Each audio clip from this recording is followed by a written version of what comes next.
So ngayon mga paps, magluluto naman tayo ng suman na malagkit. Yes.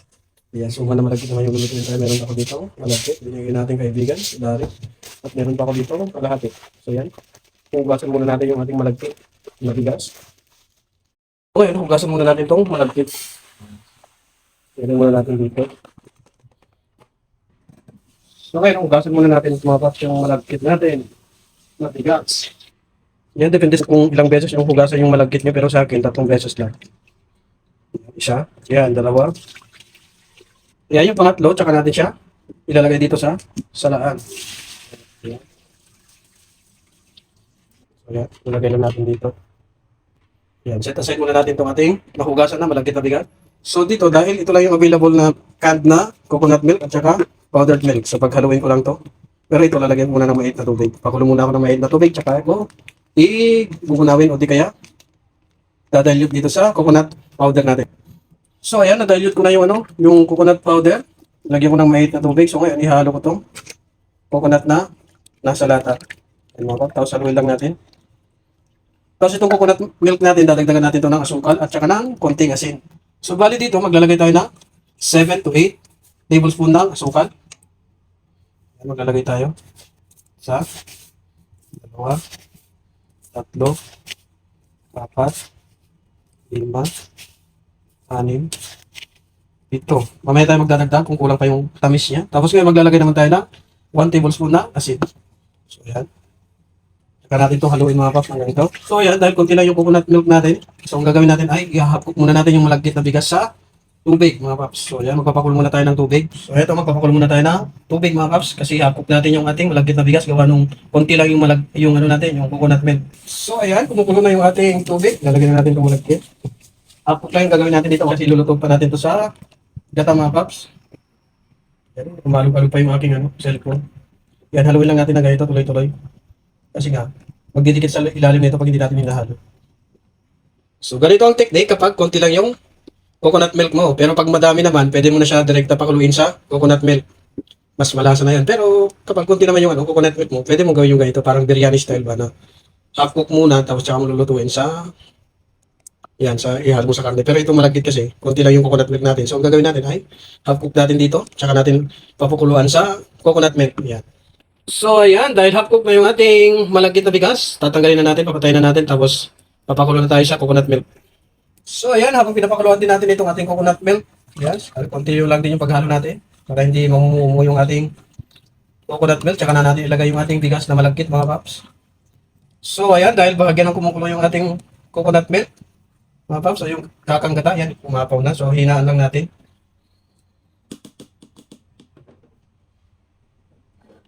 Tapos, yan, dahan-dahan lang natin ilagay itong ating malagkit na bigas. Kasi aapaw yung ating lagayan. Saka natin siya haluin ng ganito mga paps. So, yan mga paps, kung napapansin nyo, pinalitan ko yung ating yung lutuan kasi nga maliit pala yun. Di pala kasya dito, marami pala yung ating ito. Ating malagkit. Dumami gawa ng gata. Yan, konti siya natin yung haluin. Tapos hinaan lang yung apoy para hindi madaling masunog. Tapos konti lang yung pag-ano natin. Okay, ito. So yun, first time ko lang gumawa nito. Kasi nga nakabakasyon ay nakatayo na isang linggo. So wala akong magawa. Isa lang mga ginagawa ko. First time ko lang gumawa nito. Suman na malagkit. First time ko lang din gawin na pakuluan muna sa tubig bago ko ilagay sa kakanggata kasi konti lang yung kakanggata ko. Sana maging successful at maging maayos ito ating niluluto mga paps. Sana. So ayan mga paps, tignan nyo. Sobrang lapot na siya. Pero nagdagdag ako ng 2 kutsarang asukal tapos asin kasi medyo tumabang gawa nung pinakuluan ko siya sa tubig. No? Sobrang lapot na siya. Pero kailangan pa natin to paigahin kasi nga hindi pwedeng ganito lang yung natin. Yung babalutin natin sa dahon ng saging. So, kailangan pa to. So, ang gagawin natin, papahinaan lang natin asin mahinang-mahina tsaka natin to tatakpan para mabawasan yung kanyang tubig kasi nga to. Dapat hindi ganito to, dapat mas yung parang maging dry. So, ayan, tatakpan muna natin. Mga paps, check na natin. Yan, ko na kanina, hinalo ko kanina saglit. So, ayan Pwede na siyang balutin ng dahon ng saging mga paps. Pwede na siyang balutin. Uy, galing naman. Tikman naman natin kung anong lasa. Sarap. O yan, takpan ulit. Hayaan ko lang ulit. Ano, matuyo yung ating malagkit. Ngayon, anuin naman natin yung ating daon ng saging. Lilinisan natin. So, meron tayo dito daon ng saging. Ayan. Papaanohan, papainitin ko lang ito para mas matibay. Hindi siya madaling masira.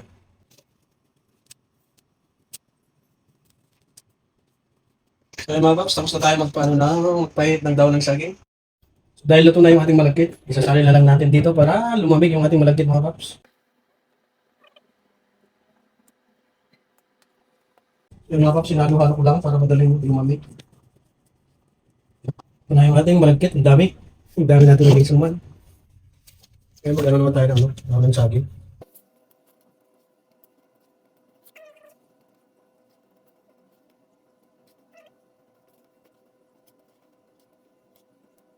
So, yan mga paps. Yung ating dahon. Ngayon, maglalagay na tayo ng mantika. Siyempre, wala naman tayong langis ng niyog, so mantika na lang. So, yan, magbabalot na tayo ng ating suma. Yan, magano muna tayo dito ng daon ng saging. Yan, maglalagay tayo ng langis. Para hindi magdikit yung ating malagkit dito sa dahon ng saging. Maglagay lang tayo ng konti ba? Masarap sana ito, may palaman eh. May palaman na yung parang, ano, ganito lang.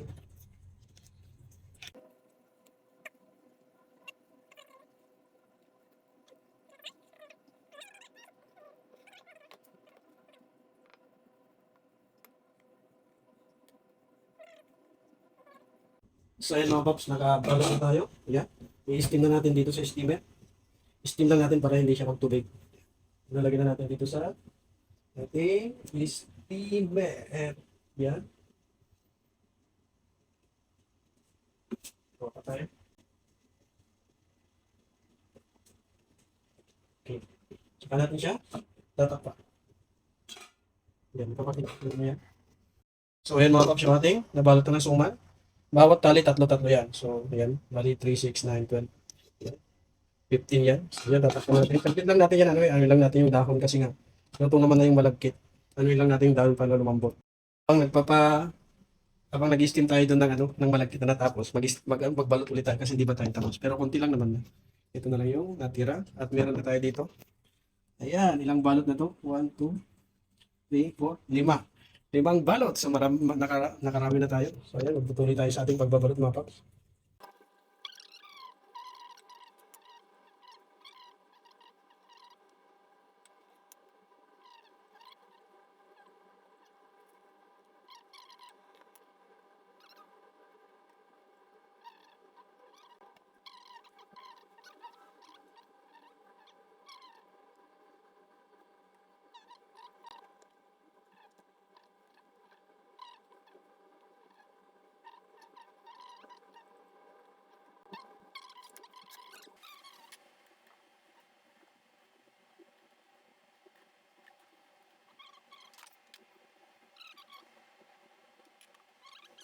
So ito mga paps, naluto na natin yung ating suma na malagkit. 45 na piraso.